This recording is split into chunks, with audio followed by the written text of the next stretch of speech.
Thanks for joining us at our Bears in the Kitchen. I'm Toby. I'm a registered dietitian at UHS, and I have two of our nutrition outreach workers here to assist today.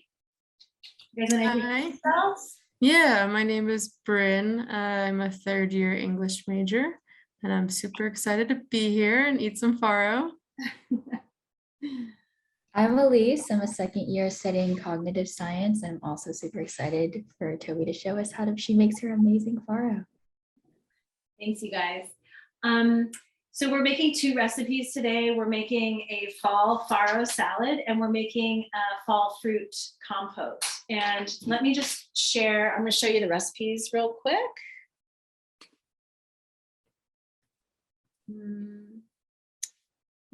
And then also, Toby, just like a side note, if you want to pin your own screen so that you're like big on the screen in the recording, that might be helpful. In my own screen, so I'm big. Okay, that's a good idea. Pin. Okay, thank you. Good idea. So right now you're about to see my email. I don't want to do that, so let me do this.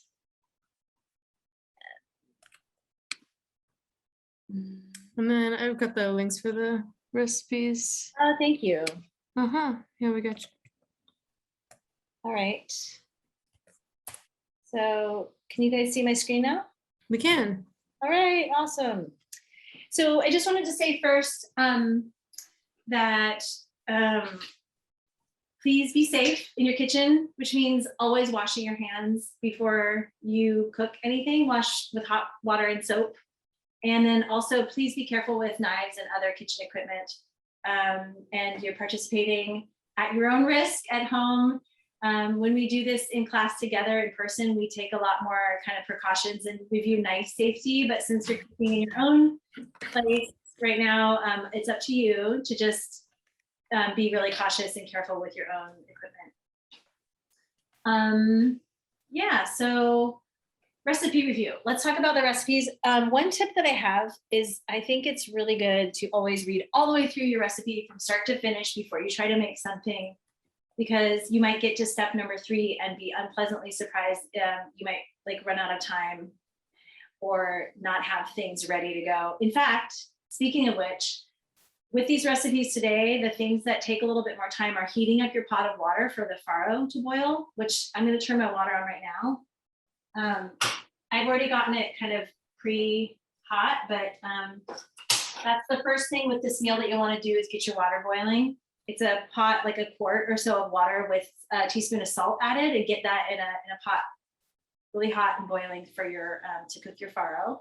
And then the other thing is you want to preheat your oven because it's at a pretty high heat. For roasting our leeks, we're going to cook it at 425.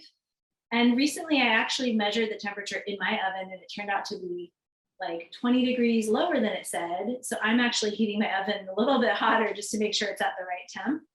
And I've already gotten it hot. So those are two things that are important to do at the very beginning of making this meal.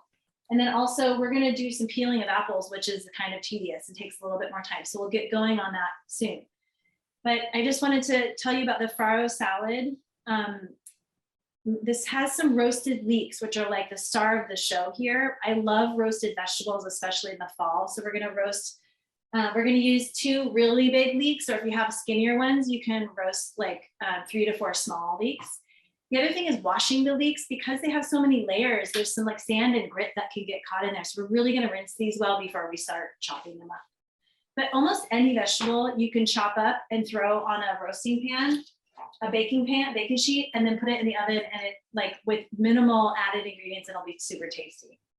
I have my baking sheet with a layer of this parchment paper, which just helps for easy cleanup, and it also kind of helps them from really sticking really a lot to the bottom of the pan. But it's optional. You do not need to use parchment paper. I like using it sometimes. And so you have your list of ingredients there. And the other thing I just want to tell you about is that this is a super flexible recipe. You can omit things or add other things in. You can add whatever kind of canned beans. You can add any kind of dried fruit. In fact, the original recipe calls for currants, but I just have cranberries on hand, so you can use that, or you can chop up little dried apricots or anything that you like for dried fruit, or you can skip the dried fruit altogether. Okay, so this one we have to bake, we have to boil the farro, and we have to roast the leeks. Those are kind of the two big steps for this one.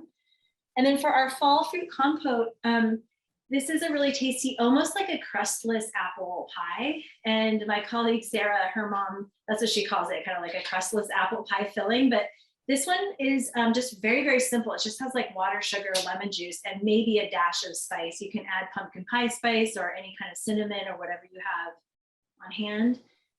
And then you can cook it to the tenderness that you like. If you keep cooking it a long time, it'll turn into kind of an applesauce or a sauce. And if you cook it just for like the minimal 15 minutes, it'll be a little bit more of a bite to it.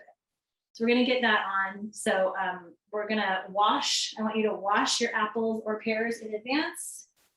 And I see that my water is boiling here. So I'm gonna go ahead and get my farro in. So I want you to get your water on to boil, get your oven preheated, and then you can rinse your apples or pears, your lemons, your celery stalk for the farro. And then my water is already boiling, so I'm going to go ahead and add my 1 cup of farro, and I'm going to stop sharing so we can get cooking.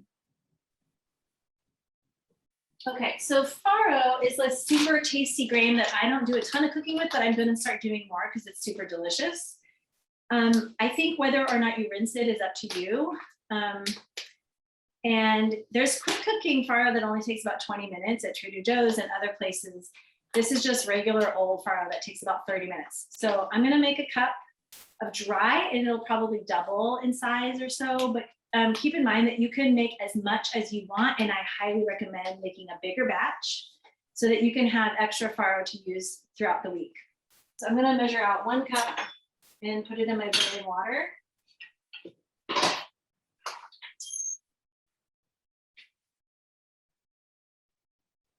And it's salted water, so I added 1 teaspoon of salt so that that'll help with the cooking process and kind of add a little bit of salt to the cooked farro. So we want to bring that back up to boil and let that boil for 30 minutes. So I'm going to give it a stir, and I'm just going to, I think that's going to come up quickly because it's pretty hot. And I'll just set my timer here for 30 minutes. All right.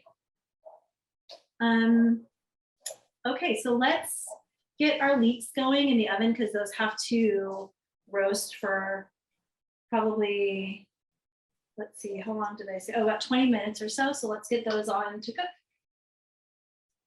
So here's your leeks. What I like to do is cut the root end off first because it's kind of dirty. And you can also trim the really green parts of the leaves here. It's good to have like a bucket for your compost trimmings and stuff. Oh, if you want to, I think some people might use the trimmings of their veggies in like stock. If you want to make homemade veggie stock, I am not making veggie stock today, so I'm gonna toss mine. And I wonder, I actually haven't tried growing leeks from the cuttings, from the roots. Bryn or Elise, have you guys tried growing leeks from the I have not, but I do grow green onions, so yeah. Pretty cool. So I'm taking off like the bulk of the dark green part, just leaving like a couple inches of the lighter green because it's a little tougher in texture. And then what I'm going to do is cut this in half the long way and give it a really good washing just under the running water and kind of like shake out the excess water. So you can see like just all these many layers. Well, a lot of dirt gets kind of caught up in the leaves.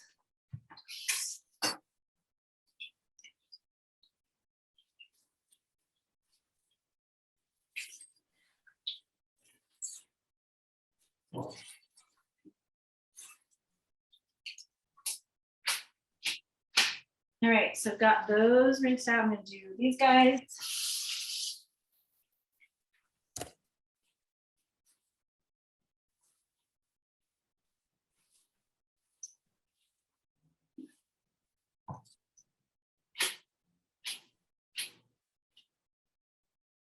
And I'm going to put these directly onto my baking sheet when I'm done.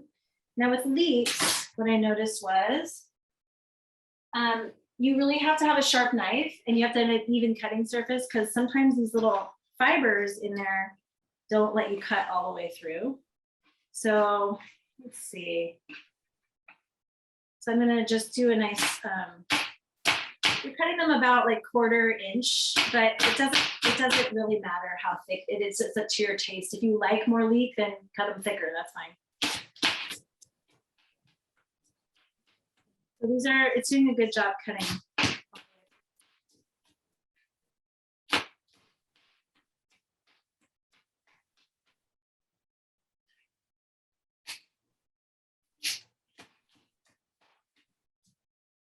Yeah, it gets a little tough on the stem, and you can toss that part if you think it's looking tough.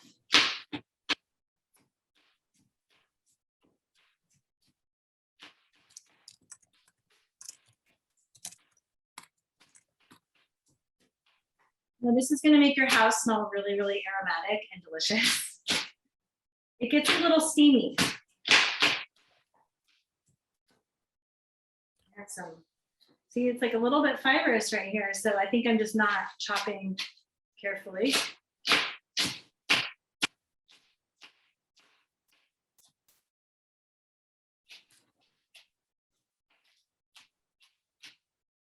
All right, this is going to go onto my cutting board. Sorry, my baking sheet. Same thing with these guys. So this is probably the most like intensive part of the recipe, is just chopping.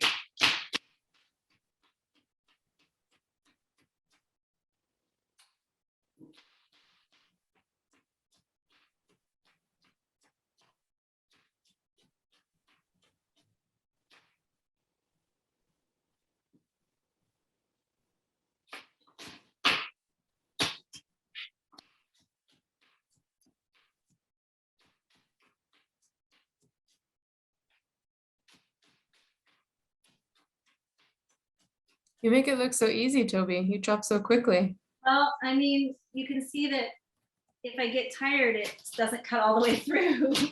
That's okay.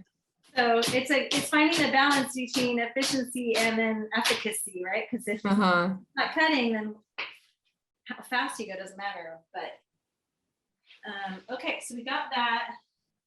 We're gonna sprinkle this with olive oil and salt and pepper. I think our recipe says 2 tablespoons of olive oil. And I like to be really liberal with my olive oil. I'm gonna move this aside over here. I like a lot of olive oil. You don't want them to get soggy, but it needs to be in a single layer. So if they're on top of each other, they're not gonna get like cooked. They're gonna just get soggy and melty. So I would do a good drizzle. Ooh, see, okay, 2 tablespoons. There's 1 tablespoon. I'm eyeballing it, you guys. There's 2 tablespoons. Okay. And then I'm going to put some salt and pepper. Ooh.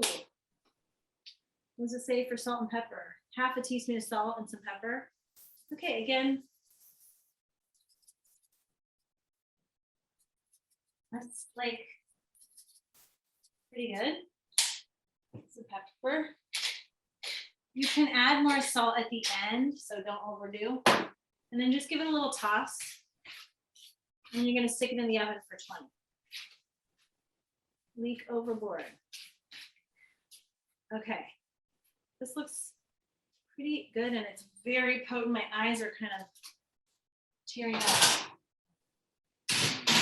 Woo! Okay, that's 20 minutes. Okay, now we're gonna not use the same cutting board for our apples for our compote because that's not gonna taste good. So we need to like either wash it really well or flip it or use a different cutting board or something because leeks and apples, not for this recipe, not a good combo.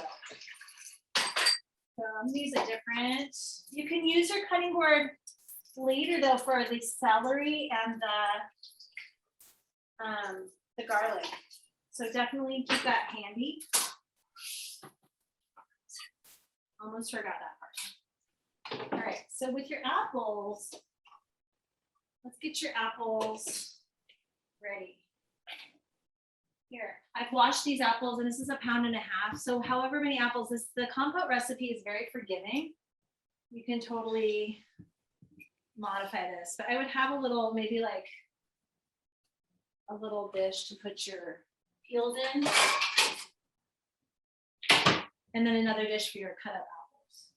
So I like to just do, now you can leave the peel on for this, it's totally okay. I just don't love the fibrousness of the peel. So if you use the kind of like Bosc pears, they're firm and they also were delicious. I've been making this and putting it on pancakes or like for breakfast with granola and yogurt. It's so yummy.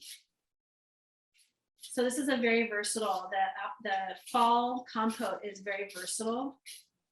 It would be delicious with vanilla ice cream. If you served it warm with a scoop of ice cream, like it's pretty good. So these are pretty quick. And then I'm not gonna do an elaborate cutting. I'm just gonna kind of quickly get the core out. You can get a little apple core thing and just slice it with that, but I don't like the little hard pieces in my apple. I definitely like to get the whole core out because I don't like the texture of the middle part of the apple. Does that make sense? It's kind of like too fibrous for me.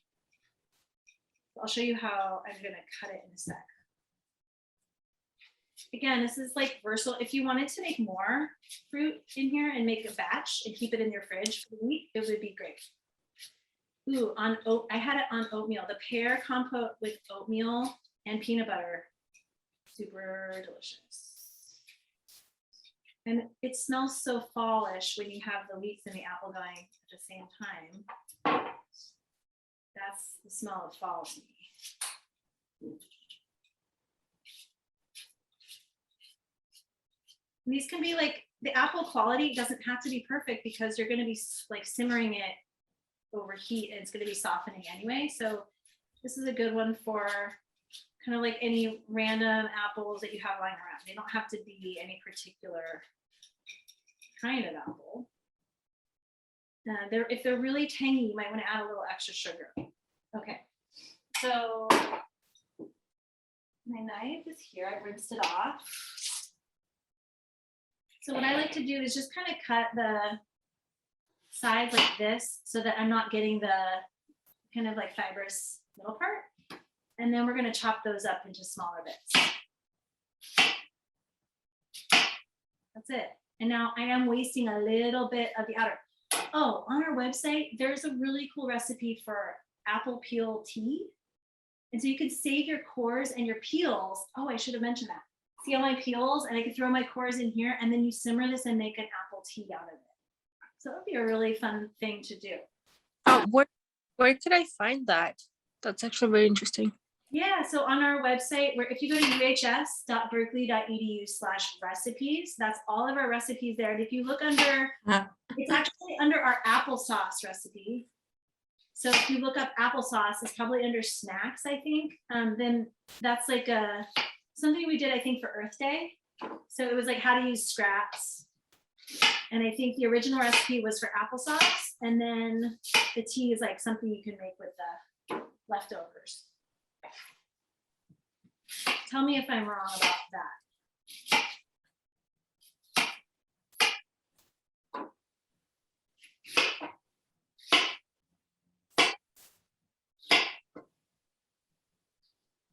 I see the applesauce and apple tea recipe. I'm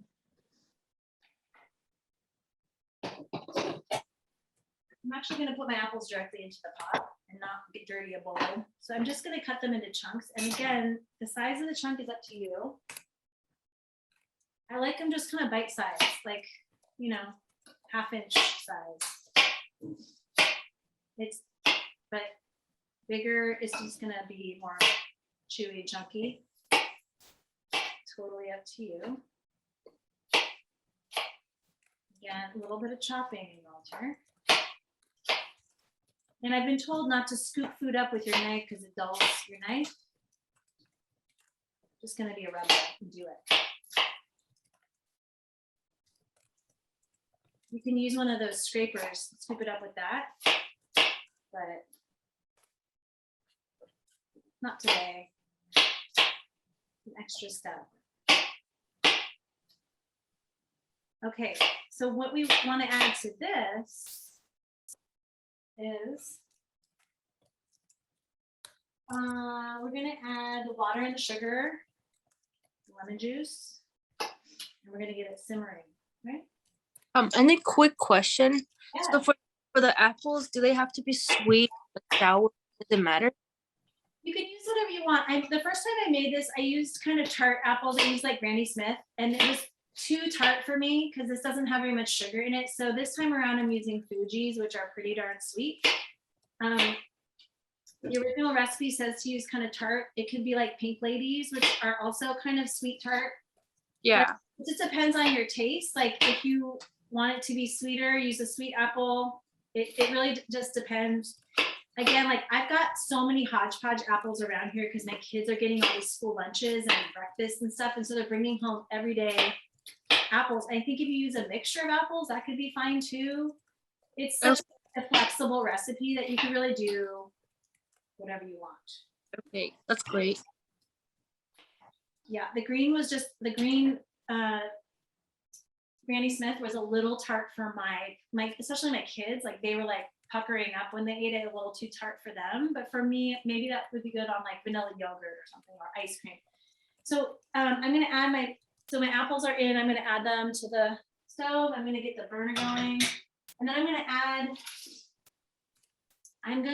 the water and get it hot, and then I'm gonna add the other stuff. This says a tablespoon of water. Tablespoon of water. So I'm just eyeballing that water. Oh, I forgot to make you guys co-hosts. Here's Vivian's gonna join us. Hi, Vivian, welcome.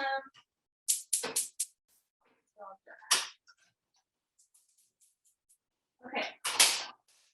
I turned up my apples to get hot and start simmering, and then I'm gonna add my other ingredients. Let's see. Once it's bubbling, I'm going to turn the apples down to low and cover it. And then once it's kind of like softened, I'm going to add sugar, lemon juice, and the pumpkin pie spice, and then let it soften for like 3 to 5 more minutes. The first time I made this, I left it on for too long, and it really cooked down into like applesauce. And I want this to stay chunky. So, okay, is everything, there's a lot of conversation, and I'm like, let me know if there's anything I need to know. Thank you, you guys. Okay. So now we need to toss the leeks. Let's open the oven and see what the leeks are doing. Okay, we're just gonna like not let all the heat out, but we do want to like toss them and make sure they're looking yummy.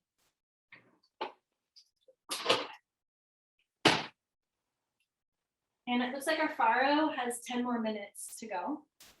We're really a little tight on time because the time is 4:40. So let's, they're already getting a little bit brown. You see the steam coming off? Ooh, they smell delish. And I'm just gonna toss them a little bit. This is not like absolutely necessary. It just kind of ensures even cooking. So you wanna make sure they're one layer. Yep, they look really good. I think they're gonna be just in time. So let's get our other ingredients chopping. Let's see, we have our cutting board from the leeks. Let's pull that back and put our celery. We're gonna get our garlic and our lemon. Here's our garlic. Oh, another thing I'd like you to do now is get your can of garbanzo beans, or if you're using another type of bean, get those. And you're gonna drain this in a fine mesh sieve, or you can just rinse it right in the can if you want to.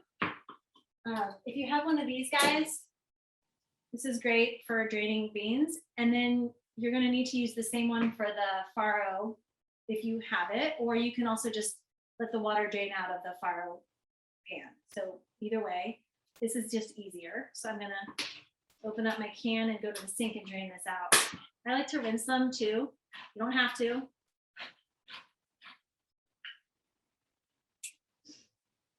But canned garbanzos is something I always keep in the cupboard.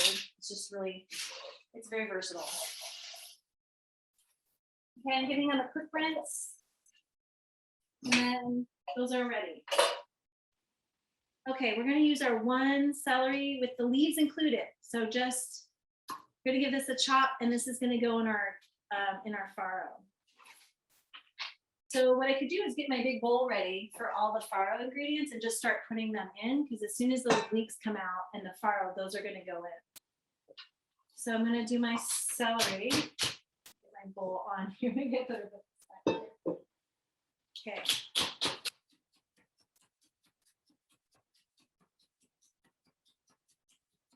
Again, the size of the slice depends on your taste.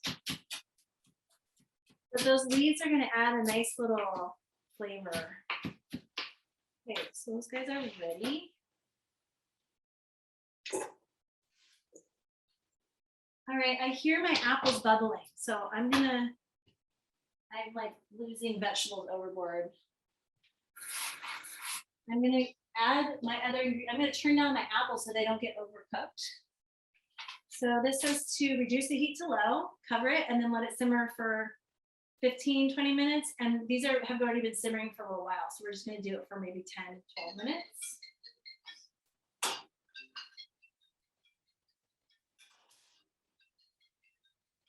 I'm gonna give them a little stir. And then put my lid. Where's my lid to that? Oh, here. All right. Fingers are slightly not that great. Okay, so now we just want to keep adding our farro ingredients. Oh, let's see. You know what? The leek timer and the apple timer have about the right amount of time, so that timer can serve for both of those. The farro is 6 more minutes, so that's going to be next. So in the next 6 minutes, we're going to get this other stuff done. So let's see, what else is going to go in our bowl with the farro? Let's see, chickpeas. Let's do those. Chickpeas. We did our celery already. Salt, lemon juice, chili flakes. Okay, so lemon, if you want it to be really juicy, a couple things. One is you could just kind of like roll it to kind of squish it a little and get the juices released. And it calls for the juice of 1 lemon, so that's easy peasy. Both of these recipes call for lemons, so you're gonna need a couple of lemons. I'm just taking out these seeds. Not a big deal if seeds get in. And then this is another cool tool. Don't need it, but it's a pretty handy one. I use lemon all the time, so I'm gonna use my juicer. This is a pretty big lemon, so this is gonna be a lemony salad. And you know, think about whether you want to use the zest of the lemon. Some other recipes will call for zest. I think the zest would be yummy in the apple thing too. And then if you have a little leftover, I like to put this in my cup of tea, like ginger tea with lemon. Just, it still infuses the lemon flavor, even though it's been squeezed. Okay, so we got our lemon, chili flakes, garlic. How much garlic exactly? 1 garlic clove. So you can use pre-chopped garlic, or you can just do your own. And you guys probably all know this already, but you just can, like, if you use a big knife, the flat surface, you can squish it, and then that makes the peel just kind of pop off, right? You've seen that. So see how it just kind of like comes out of the wrapper, and then the wrapper goes away. And then you can chop it as fine as you'd like. Some people like it to be a little chunkier. Other people don't like to get a mouthful of garlic. It's up to you. One thing is for sure, like, I think that fresh garlic tastes a little better than the pre-chopped garlic. What do you guys think? Anyone have opinions on that? I completely agree, Toby. Yeah, I think so too, honestly. I mean, I don't want to be a snob about it, but sometimes that fresh garlic is so aromatic, and the pre-chopped is really a time saver. So I think it just depends on how much of a rush you're in. So this is really, yeah. Yeah, there's definitely more flavor into the fresh in the fresh garlic. Yes. So much flavor. And it's just yummy. Okay, so that's the garlic. Oh, the chili flakes. I forgot to get those out, you guys. But the thing is, not everybody in my family likes spicy stuff. So I'm not going to add much. I'm going to add a little dash. You can add more if you like it super spicy. What else? Cranberries and celery. And then we're going to add the leeks and the olive oil and the farro. And then, did I leave out anything? I don't think so. A half cup of dried cranberries. This is where you can really be very flexible. So if you want to add a different type of dried fruit or chop it up or add less or more, depends on how fruity you like your salad. In fact, if you diced up apple, like if I diced an extra apple from the fruit compote, I think that would be also yummy in this, like diced fruit. It wouldn't keep probably as well, but it would be yummy. So I'm gonna eyeball it. I think of a half cup as a approximately computer mouse size-ish. So I usually envision that when I'm doing my measuring. Okay, so we have most things in here. That was a lot of lemon juice. So it's gonna be super lemony, which is good because I like lemons. So we're gonna add our leeks and our farro, and we're gonna be done with that. But let's check our apples, because that's been going for a little while. Ooh, they're starting to cook down and soften just a little bit, but they're not quite the texture that I want. See what else has to go in our apple stuff, or apple compote. It's gonna have lemon juice, sugar, and the pumpkin pie spice. And that'll be at the end. So one thing you can do in between is do a couple dishes, recycle your can. You can also pre-measure out your other ingredients. So if I wanted to do that, okay? Since we have a minute, let's do the dish. I'm just gonna do my lemon. Now this one only calls for 1.5 teaspoons of lemon juice. So, oh, this is my knife with the garlic, and I don't want garlic in there. So let's find another knife. And I'm gonna not use the garlic surface. All right, a teaspoon and a half is not very much. So I'm not gonna overdo. I'm gonna eyeball it. 1.5. Let's see, that's about 1. That's about a half. That's it. And then tablespoon of sugar, and then that's kind of it. Pumpkin pie spice can go in after that. And again, the sugar you can adjust. So if you want, also if you wanted to use an alternative sugar, if you want to use honey, if you want to use agave, use any kind of sugar. You can use maple syrup if you don't have sugar. I'm just using plain old good old-fashioned white sugar. I guess that's not very old-fashioned. Good old industrial era white sugar.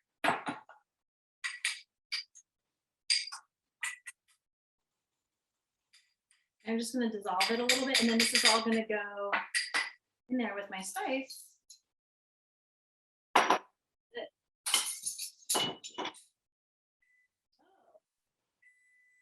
That is for our farro. So let's give it a stir.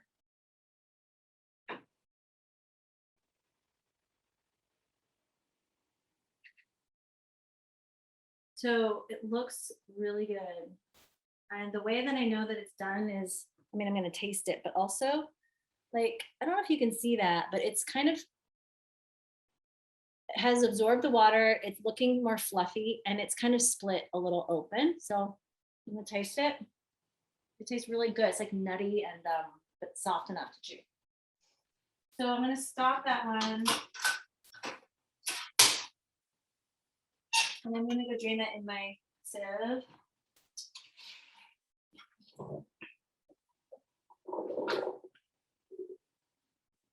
Vivian, are you cooking with me? Or are you just watching? Just watching. Okay. So Vivian, at the beginning, I was saying that if you wanted to make double the farro, that would be really smart, or even triple, because then you could have that to eat throughout the week, and you'd make some with the salad, and then some you could use for other stuff. Yeah, I think that's a good idea. So I'm gonna add this to our bowl.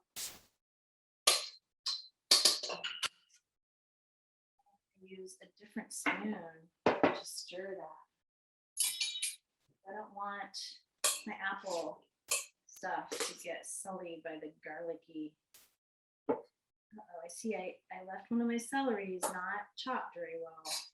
See, when you rush. Okay, the leeks are the magic ingredient. Those are gonna be real good.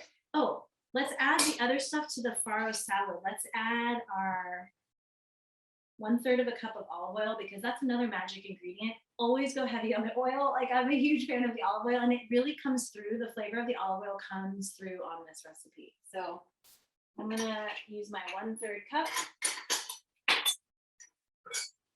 Okay, technically, liquid measuring cups are slightly different than for solids, right? This is really for solids, but that's okay. This is not an exact science. This is a very flexible recipe. If I was baking, that is an exact science, and I would want to be very careful about my measuring. This is like, you can wing it, totally okay. You don't even need a measuring cup. You can just kind of pour it in and mix it up. Remember that the grain, though, it is going to absorb oil as it sits. So be liberal with it, is all I'm saying. And this just comes out at a dribble. So,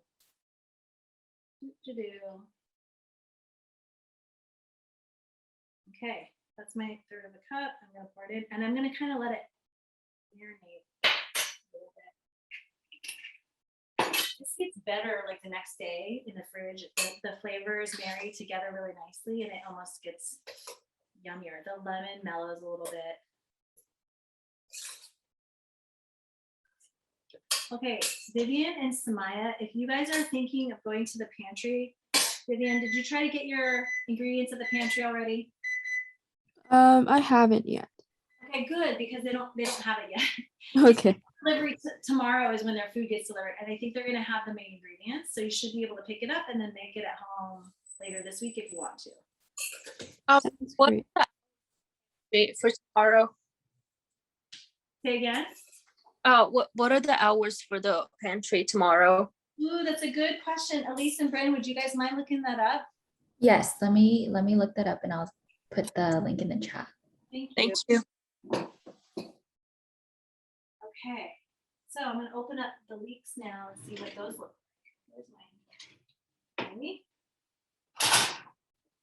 Ooh, okay, perfect. So it's kind of like, I wish this was smell-o-vision and you could smell this. It's absolutely delicious smelling. It's kind of like browned around the edges, but not black. And it's sizzling, and it's perfectly cooked. So I'm gonna, ooh, that's a little hot to, I think it's all right. Okay, so what I wanna do is just check these out a little bit, stir them, check them out. You could let these cool for a bit on the baking sheet, or you know what? I am gonna let them cool for just a second. And I'm gonna look at our apples. Okay, so you don't want your apples like totally boiling. You want them, ooh, these look perfect. Perfect timing to add our sugary mixture. I think my sugar stayed in the bottom, so I'm gonna get my spatula. That's the only thing about pre-mixing the sugar and the water, is that like the sugar stuck in the bottom of my thing. So that was a not the best idea. Definitely want to make sure there's a little sugar in there because it softens it just makes it into a compote. It makes it sweeter. And I think it also changes the texture of the apple a little bit. And does our recipe say to add the pumpkin pie spice right now? Yes, sugar, lemon juice, and spices. Okay. So the pumpkin pie spice, you don't have to use this kind. You can also use like any mixture of sweet spices like cinnamon, cloves, nutmeg, allspice, all the things that are in this. But this is like quintessential like fall flavors. So let's just put a couple sprinkles. It depends on how spicy you like it. The other thing is you can simmer it with the lid on, or if it seems too liquidy, like mine seems a slightly liquidy, you can let some of that boil off by simmering it a little bit with the lid off. So totally up to you. I'll let that simmer. I wish you could smell this. It smells absolutely delicious. I just want you to see. Look, it's just kind of the perfect, they're softened, but they're not mushy yet, okay? And then there's this liquid in here, which is like a cinnamony, pumpkin spicy liquid, which is they're gonna bathe in that liquid and be delicious. Did you find out the hours, Lise? What are the hours? They're pretty random, to be honest, but I did put them in the chat. It's like Tuesdays, 3 to 6 p.m., Wednesdays, 8 to 9, and 10 to 1. So every day is different, but it looks like, yeah, Mondays it's closed in general. So tomorrow, 3 to 6, sounds like. Yep. Perfect, thank you. Of course. Yeah, I think it's all contingent on the volunteer staff, which can be really hard to manage. Okay, look at these delicious leeks. They're all gonna go in there and then they're gonna get tossed together with the farro and our other ingredients.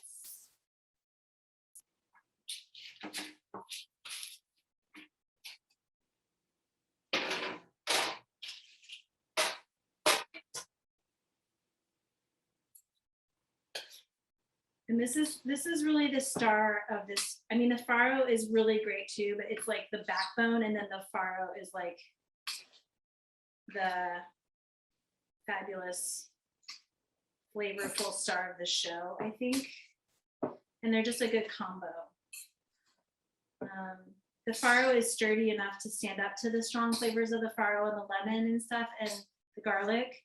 I think if you used a more delicate grain, like wild rice would probably be yummy in this. I haven't tried it with like brown rice or wild rice, but it would probably be good with those too. Ooh, yeah, so this is looking super ready to eat and delicious. And I would probably like to taste it and see if it needs more salt and pepper. That's what you should do at the end before you serve. And you can serve this warm, or you can let it come to room temp. You could eat it cold. I've been eating it cold straight out of the fridge too. And it makes a pretty big batch. So this will be like great for lunches and dinners this week. And then, yeah, so I always recommend getting a spoon and just tasting it to see what else you might need to add to adjust the seasonings. It's pretty lemony because I added that big lemon, but it's really, really good. I would probably add a tiny bit more of the salt and pepper. But it's pretty good. Those leeks are so flavorful that's kind of delicious. Okay, there's that. And then let's take a look at our apples. I'm going to turn off the heat on the apples.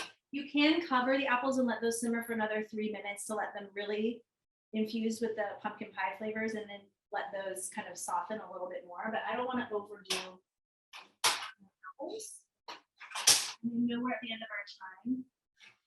What I like to do is store these in the fridge. Once they've cooled, you can store them in the fridge in jars, and then just kind of like use those on your pancakes, in your oatmeal, with your ice cream, or just on their own. Like have it in the morning with granola and yogurt or something. It's like, wish you could eat that right up right now. All right, you guys, I know we're at the end, so if you need to skedaddle, does anyone have any questions before we end? Oh, right. I wanted to tell you, if you guys are attending right now and you want to fill out an evaluation, you'll be entered to win a gift card. So you can go to uhs.berkeley.edu. No, sorry, scratch that. It's tinyurl.com/UHS eval. And if you guys don't mind putting that in the chat for them, you can take just, it's like not a very long survey, answer a few questions, and then you can be entered to win a gift card. And leave your email if you want to be entered in that, and I'll let you know. And you can feel free to email me if you have any other questions, tmorris@berkeley.edu. So feel free to message me if you think of any questions. And then I'll be in touch about the pantry. I think you can stop by this week and pick up ingredients. Thank you so much. I just had a quick question. Where can I find this recording video? Because I'm playing. Yeah, I'm Right. for tomorrow. Yeah, so the recipes, I will have those uploaded to our website as soon as possible. Mhm. Then the recording has to just be edited a little bit because it's quite long, but we'll edit it and then hope to have that on the website as soon as we can. It just takes a little bit of editing time. Okay, and it's going to be under in uhs.berkeley.edu and under recipes, or The rest, yes, you can get there from the recipe page, or you can go to our main page, which is uhs.berkeley.edu/nutrition education. That's the page that has all of our events listed out.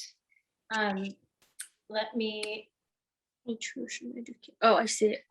Nutrition. Yeah.